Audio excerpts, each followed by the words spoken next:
सभी संतों,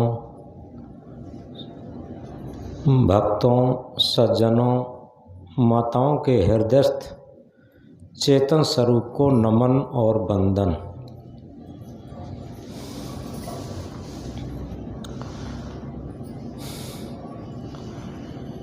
ये अंतिम और 5वीं ध्यान सभा है।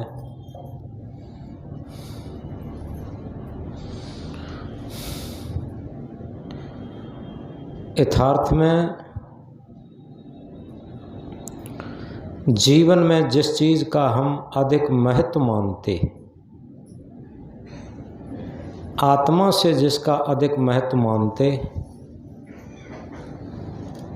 उसमें हमारी सफलता होती।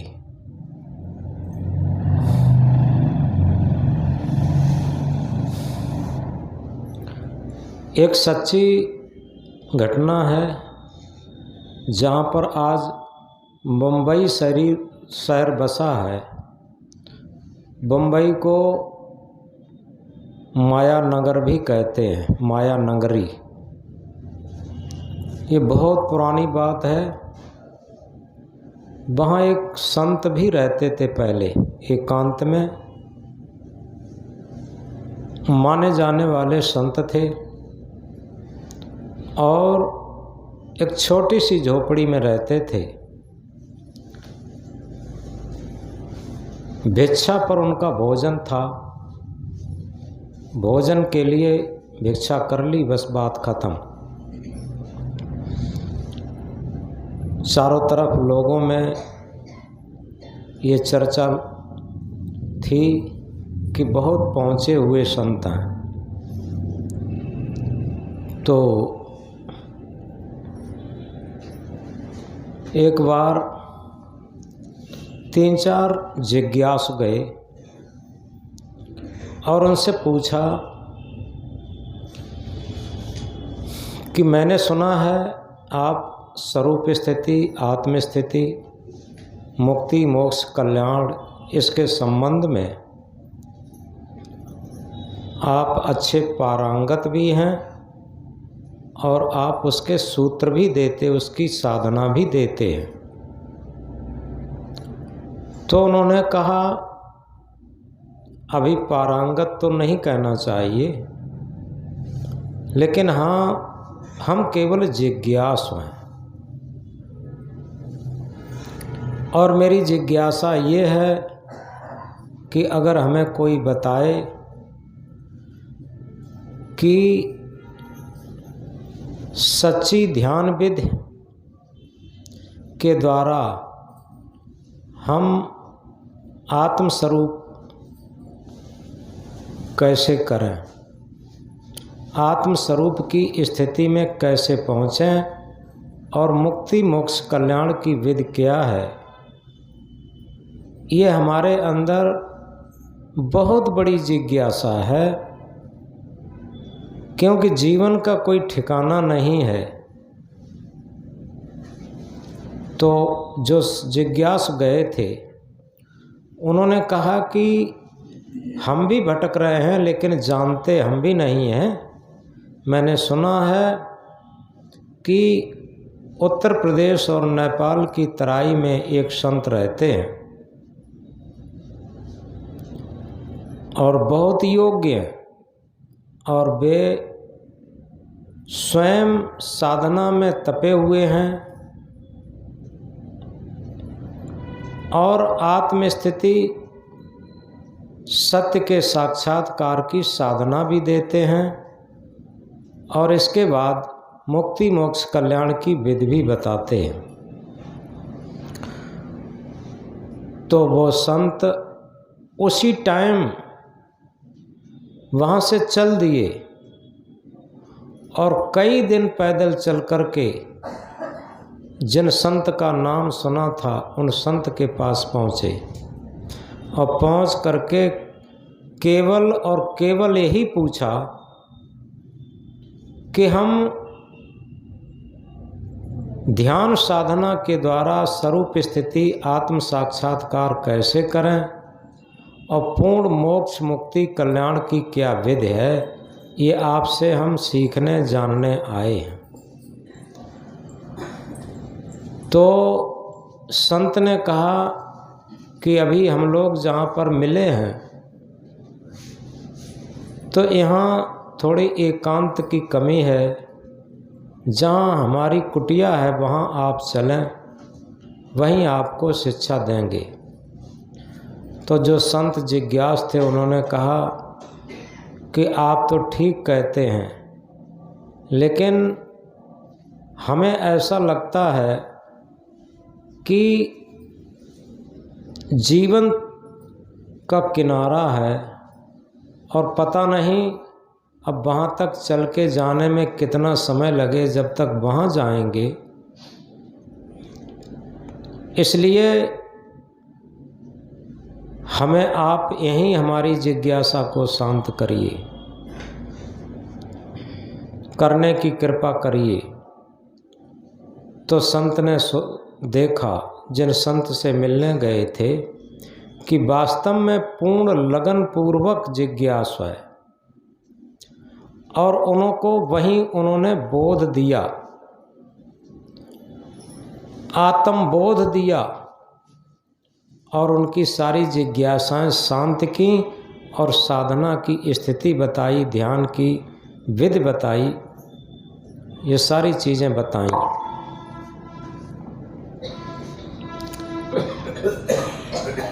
तो इस उदाहरण से समझ सकते हैं, वो कहा है मिलना मंजूर नहीं तो चौखट बड़ी दूर है, और मिलना मंजूर है तो काशी नहीं दूर है। इसी तरीके से बड़ी बड़ी दूर से जिज्ञासु साधक आए हैं और आवासी ध्यान में लगे हुए हैं। लेकिन यहीं के जो कुछ साधक हैं, थोड़ी थोड़ी देर पर आते हैं चले जाते हैं, आते हैं चले जाते हैं, क्योंकि उनके पास समय नहीं है। ये बुराई की दृष्टि से बात नहीं है, ये लगन की दृष्टि से बात है। क्योंकि दूर के लोग महत्व समझते और पास के लोग महत्व नहीं समझते। तो इसलिए इस बात को बहुत गहराई से समझा जाए। अभी बच्चे की पढ़ाई करानी है तो क्या करते हैं कि आवासी में कर दें, क्योंकि लड़का समाज में रहेगा, बच्चा समाज में रहेगा तो उस पर असर पड़ेगा।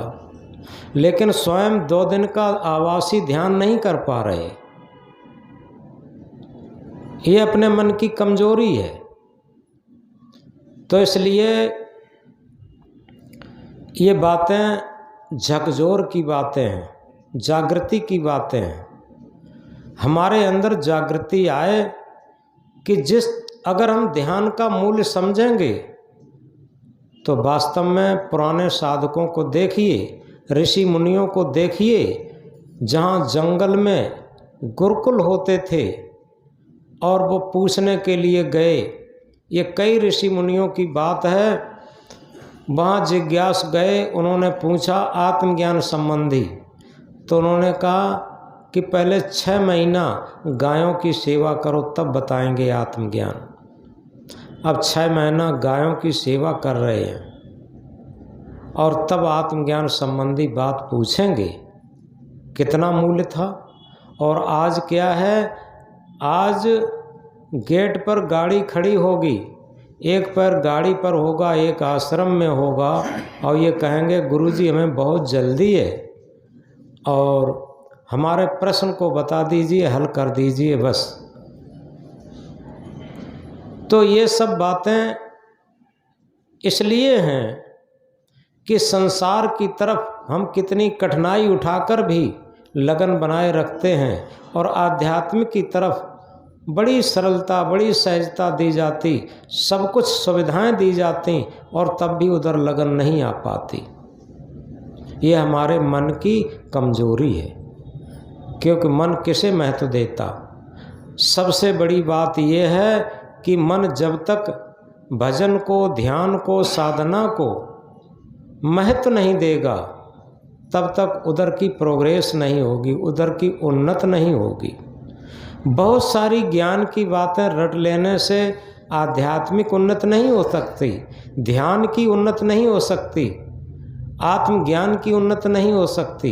ये हो सकता है कि समाज के लोग कह सकते हैं कि भाई बहुत अच्छे प्रवचन करते हैं, बहुत अच्छे भजन गाते हैं, उन्हें बहुत ज्ञान है, ये तो लोग कह सकते, मान सम्मान तो मिल सकता, लेकिन ओरिजिनलिटी नहीं मिल सकती।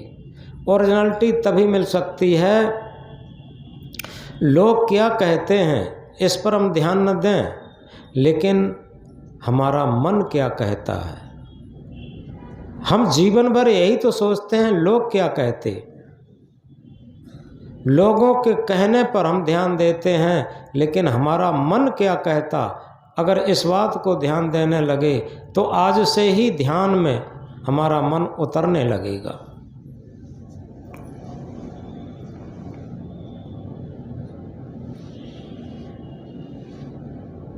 इसी बीच एक छोटी सी बात याद और आ गई। ये हम दोहराया करते हैं कभी कभी, क्योंकि हमें लगता है हम पढ़े लिखे हैं, एजुकेटेड हैं, डिप्लोमा होल्डर हैं और तमाम वेद शास्त्र उपनिषद गीता रामायण भागवत के ज्ञाता हैं। ये बहुत छोटी बातें हैं, क्योंकि एक छोटी कहानी, बहुत छोटी उदाहरण रूप में 3-4 लोग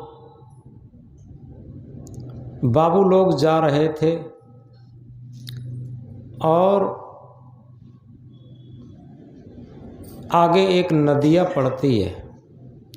नदिया में नाव पड़ी हुई थी, मल्ला खे रहा था। उनका मन आया कि नदिया पार करके आगे यात्रा की जाए। तो सभी लोग नाव पर सवार हुए, नाव चलने लगी।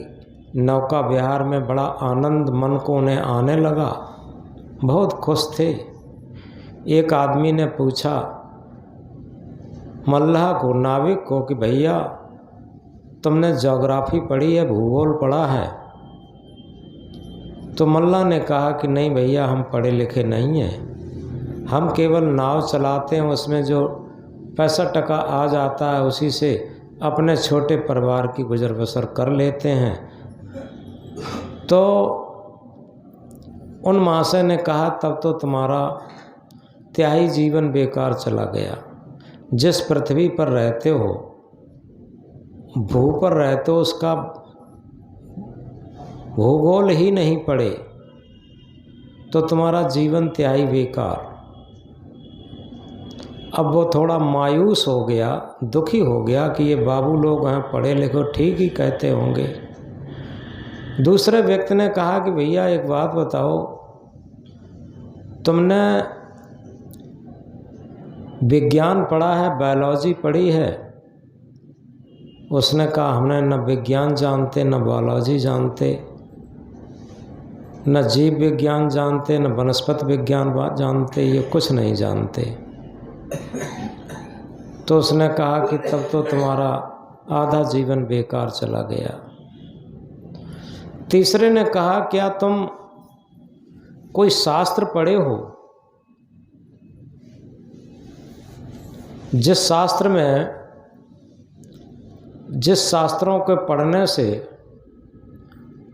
कथा भागवत जिसे कहते हैं, इन शास्त्रों को पढ़ने से ज्ञानी माने जाते और लोग मानते हैं कि हम बहुत बड़े ज्ञानी हैं। तो इस ज्ञान की बातों को इनको पढ़े हैं कि भैया एक ही बात बताएं कि हम कुछ नहीं पढ़े और ना ये कुछ जानते हैं।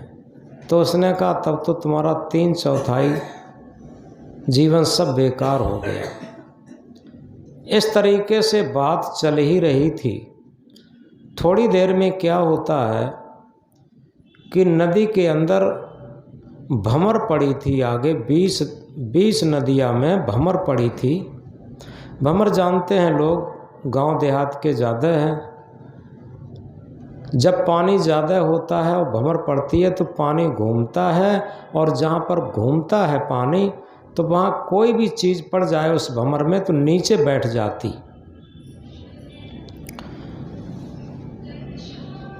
और इसको कबीर साहब ने भंवर का वर्णन किया है, चाहत सुख दुख संग न छाड़ा, भंवर जाल बिच आसन माड़ा। चाहते तो सभी सुख हैं, लेकिन दुख का साथ भी नहीं छोड़ रहे। जब दुख का साथ नहीं छोड़ रहे तो उसी तरीके से है जैसे भंवर जाल बिच आसन माड़ा। कोई भंवर पड़ी है और उसमें स्थिर आसन से कोई बैठना चाहे तो संभव नहीं है, उसमें तो वो डूब जाएगा। तो इस प्रकार भंवर में सारी चीज़ें डूब जाती हैं, कोई भी कितनी बड़ी चीज़ हो भंवर को पार नहीं कर पाती। मल्ला ने कहा कि भैया बाबू लोगों एक बात बताओ, आप लोग तैरना जानते हैं? तो बाबू लोगों ने कहा आखिर कहना क्या चाहते हो, साफ साफ कहो कि आप लोग तैरना जानते हैं, आगे नदिया में भंवर पड़ी है, मैं पहले तो बहुत कोशिश कर रहा हूँ कि नाव भंवर से बच जाए, लेकिन संभव नहीं लगता। जो इस नदिया में तैरना जानता होगा वही पार होगा, बाद बाकी नहीं होगा। अब वो बाबू घबराए कि नहीं भैया किसी तरीके से हमें बचाओ, हम तैरना नहीं जानते। थोड़ी देर में क्या देखते हैं, ये बातचीत चल ही रही थी कि नाव भंवर में पड़ गई, घूमने लगी, और मल्ला तो कूदा और कूद करके तैर करके उस पार हो गया। और उधर खड़े होकर कहता है, हम तो हुए तैर कर बाबू नदिया के उस पार, जाने बिना तैरना बाबू जीवन है बेकार। ये कहता है।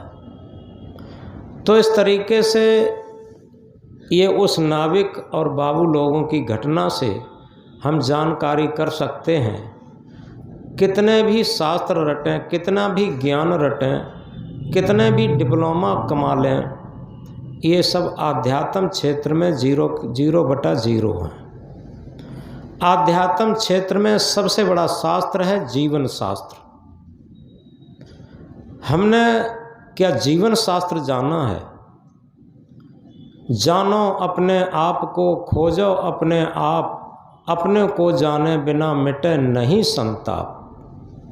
हम कुछ भी दुनिया में जान लें, दुनिया को मुट्ठी में बंद कर लें। आज कंप्यूटर का ज़माना है, बहुत एडवर्टाइज है कि दुनिया को मुट्ठी में बंद कर लो, लेकिन हम समझते हैं ये सब कल्पना की बातें हैं।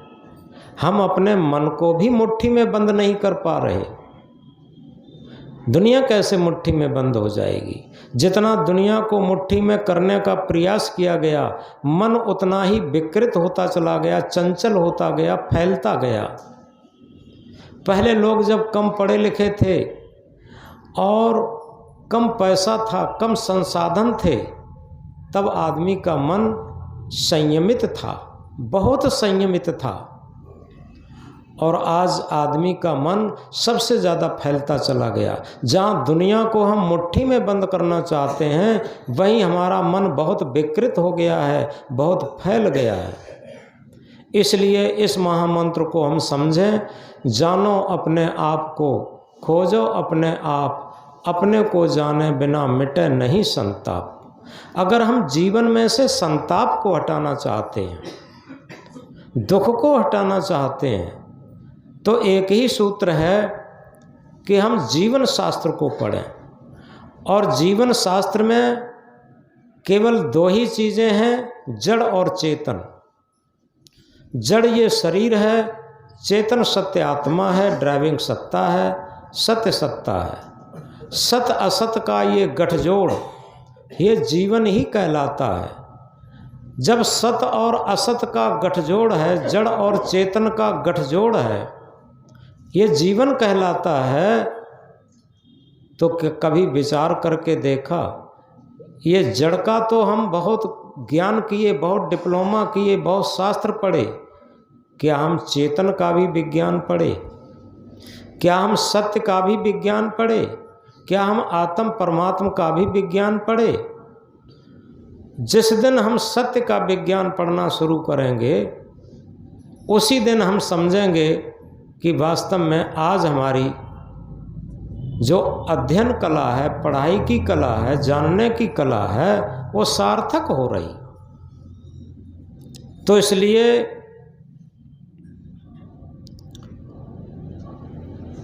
इस ध्यान की विधि के द्वारा हम अपने आप को जानते। हम शरीर नहीं है, शरीर मेरा नहीं है, ये प्रकृति का है, 5 तत्वों का है।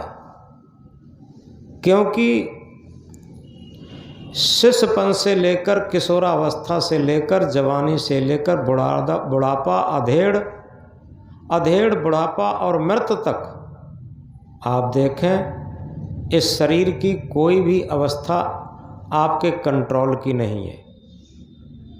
जिसे हम मुट्ठी में बंद करना चाहते हैं, संसार का एक परमाणु भी आपके कंट्रोल का नहीं है। पूरे अपने शरीर पर देख लीजिए,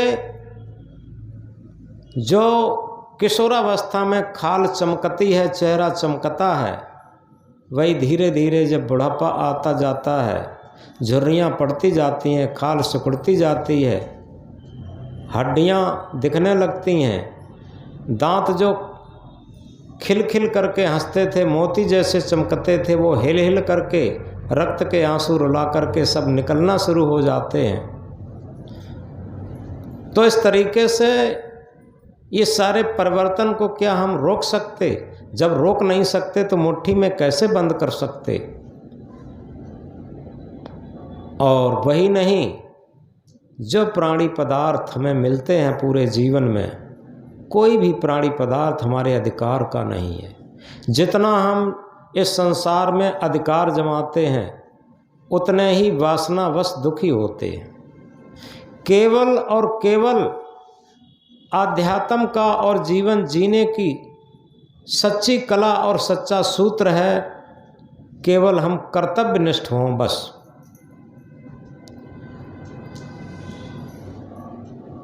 और जब कर्तव्यनिष्ठ होंगे तो निश्चित है प्रकृति की तरफ से हमारे जो जीवन शैली है उसमें संतुलन होगा। संतुलन क्या होता है? भौतिकता के साथ साथ आध्यात्म को भी लेता चल, आध्यात्म को भी लेता चल, जड़ विषयों से हट कर के चेतन स्वरूप में रमता चल। भौतिक जीवन के साथ साथ आध्यात्म जीवन को भी हम लेकर चलें। हमें 24 घंटा मिलते हैं और 24 घंटे में हम भौतिक जीवन के लिए कितना देते हैं, इस जड़ शरीर के लिए कितना देते हैं और आध्यात्म जीवन के लिए कितना देते हैं, ये समझें। जो लोग शिकायत करते हैं टाइम नहीं मिलता, समय नहीं मिलता, आखिर समय और टाइम क्या चटाई की तरीके से लपेट कर बक्से में बंद कर दिया? क्यों नहीं मिलता? ऐसा कुछ नहीं है। मैंने बहुत व्यस्ततम लोगों को देखा है, वो समय पर भजन ध्यान पर जरूर बैठते। ऐसा नहीं ये साधुओं की बात कर रहे। साधु लोग तो लापरवाह हो जाते, क्योंकि समाज में प्रतिष्ठा होने लगती, वो उसी को मान लेते हैं कि हाँ ये सब कुछ हो गया पूरा। लेकिन मैंने भक्तों को देखा है, बहुत व्यस्ततम भक्त ध्यान पर जरूर बैठते हैं। एक डॉक्टर साहब हैं उधर रायबरेली ज़िला के, और उनका एक मेडिकल कॉलेज भी चलता है। इसके साथ तमाम जांच केंद्र से लेकर और डॉक्टरी काफ़ी चलती है, और केवल होम्योपैथिक दवा देते हैं और बहुत मरीज आते हैं। इसके बाद भी और कई सत्संग अटेंड भी कर लेते हैं। इसके बाद भी वो नित्य प्रति शायद ही कोई दिन जाता हो जब वो ध्यान पर न बैठते हो। तो इस तरीके से लोग शिकायत करते हैं, शिकायत है नहीं, ये झूठे अपने मन का अहंकार प्रदर्शित करते हैं। अगर हम समय को एडजस्ट करें तो नित्य हम 1 घंटा आध घंटा ज़रूर निकाल सकते। तो इस प्रकार ये सब बातें जागृति की हैं, झकझोर की हैं, क्योंकि सदगुरु कबीर साहब जीवन को जगाने के लिए आए थे और यथार्थ में उन्होंने बहुत झकझोरा, बहुत फटकारा, बहुत ललकारा। जागो लोगो मत सुगो, ना करो नींद से प्यार, जैसा सपना रैन का वैसा है संसार। ऐ लोगो जागो, तुम बेभान होकर के वासनाओं की नींद में सो रहे, मन की गुलामी की नींद में सो रहे, इंद्रियों की गुलामी की नींद में सो रहे, अहंकार की नींद में सो रहे। न कर नींद से प्यार, जैसा सपना रैन का वैसा यह संसार। जैसा ये रात्रि का सपना है वैसा ये सब संसार। अब छुटा, अब छुटा, अब छुटा, यही तो सब है और क्या है।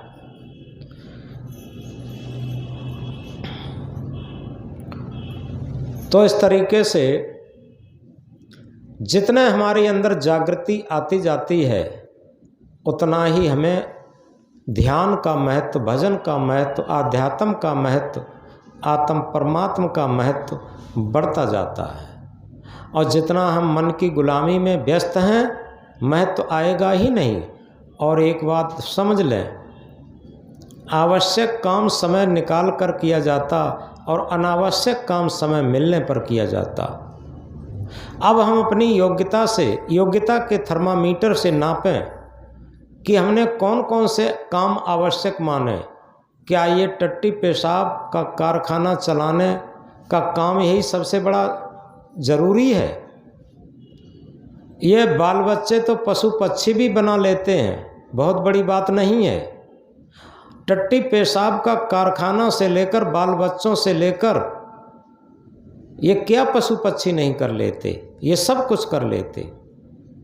हमारी मनुष्य शरीर की सबसे बड़ी विशेषता है कि हम पूरे जीवन में परहित के लिए कितना समय निकालते, परमार्थ के लिए कितना समय निकालते। मैथिली शरण गुप्त की भाषा में कहें, वही मनुष्य है जो कि मनुष्य के लिए मरे, वही मनुष्य है जो कि मनुष्य के लिए मरे, यह पशु प्रवृत्ति है जो कि आप ही चरे। यथार्थ में जो परहित का मूल्य समझता वही स्वहित का मूल्य समझता, और जो परहित का नहीं स्वार्थ का मूल्य समझता और उसी के अंदर अपने जीवन का भी मूल्य नहीं है, अपनी आत्मा का भी मूल्य नहीं है। ये स्वाभाविक अपने आप। तो इसलिए इस ध्यान के लिए, ऐसा नहीं यहाँ हम आश्रम के ध्यान के लिए ही कह रहे, ये एक बहुत बड़ी जागरूकता है कि हम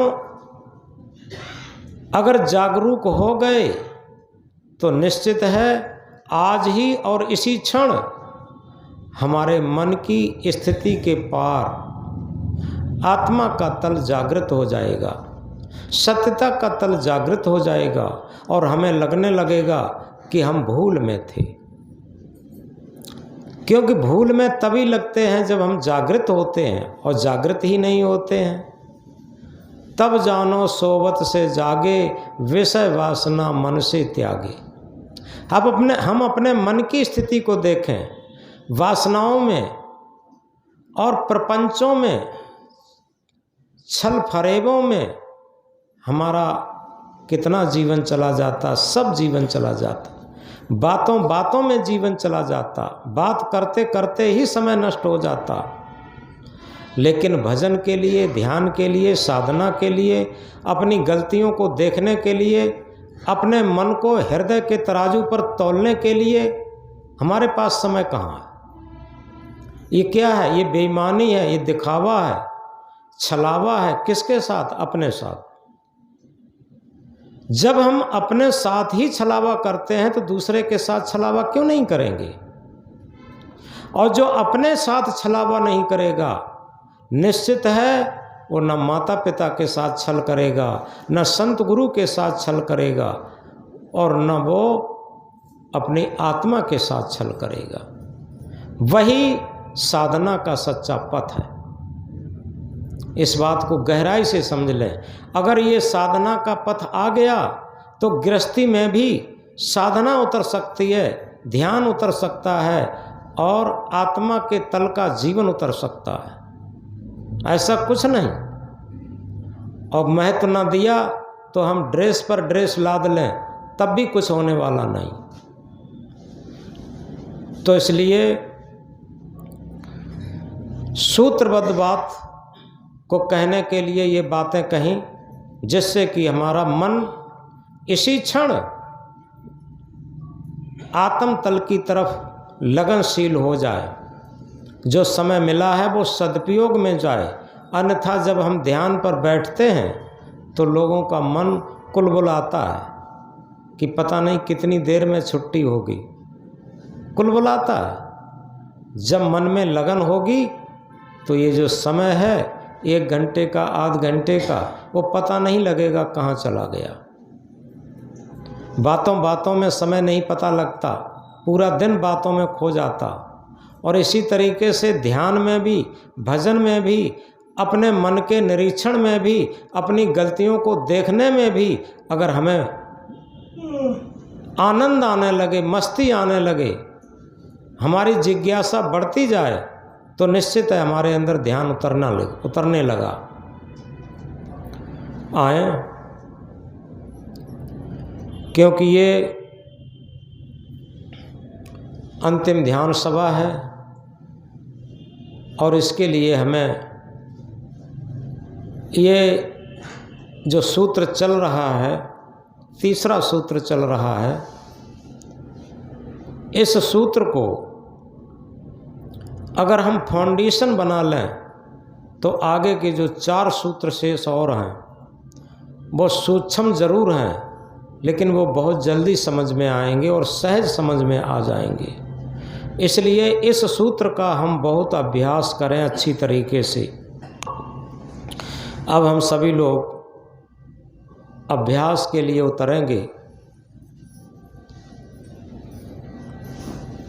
आती जाती श्वास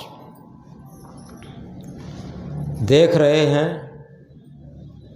बंद आँखों में जब आती जाती श्वास देखते हैं, श्वास कोई थोपा हुआ आलंबन नहीं है, श्वास कोई मजहबी आलंबन नहीं है। याद रखें, जब से जन्म हुआ है और जब मृत्यु होगी तब तक श्वास अपनी स्वाभाविक है, यूनिवर्सल है, सार्वभौमिक है।